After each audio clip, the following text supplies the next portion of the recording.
CPM-ലെ വിമല ഗുരുദാസ് പുനലൂർ നഗരസഭാ ചെയർപേഴ്സൺ സ്ഥാനം വെള്ളിയാഴ്ച രാജിവെച്ചു. മുന്നണി ധാരണ പ്രകാരമാണ് രാജി.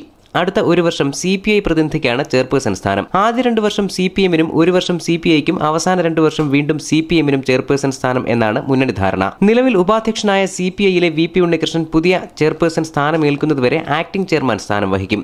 CPI-യുടെ പുതിയ ചെയർപേഴ്സൺ സ്ഥാനമേൽക്കുന്നതോടെ വൈസ് ചെയർമാൻ സ്ഥാനം CPM-നാണ്. 35-അംഗ കൗൺസിലിൽ CPM-ന് 18-ഉം CPI-ക്ക് 6 അംഗങ്ങളാണുള്ളത്. വെള്ളിയാഴ്ച വൈകിട്ട് 4:30 വിമല ഗുരുദാസ് നഗരസഭാ സെക്രട്ടറി C. സുജേതകുമാരി അമ്മയ്ക്ക് രാജിക്കത്ത് സമർപ്പിച്ചു.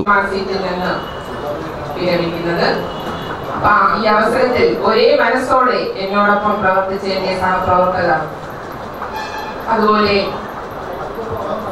നമ്മുടെ ഉദ്യോഗസ്ഥർ, കുടുംബശ്രീ അംഗങ്ങൾ, ഇതര ജീവനക്കാർ, എല്ലാവരോടും, ദൃശ്യമാധ്യമ പ്രവർത്തകർ എല്ലാവരോടും നഗരസഭാ കൗൺസിലിന് വേണ്ടി ഹൃദയപൂർവ്വം നന്ദി ഒരിക്കൽ കൂടി അറിയിച്ചുകൊണ്ട് ന്യൂസ് ബ്യൂറോ, പുനലൂർ.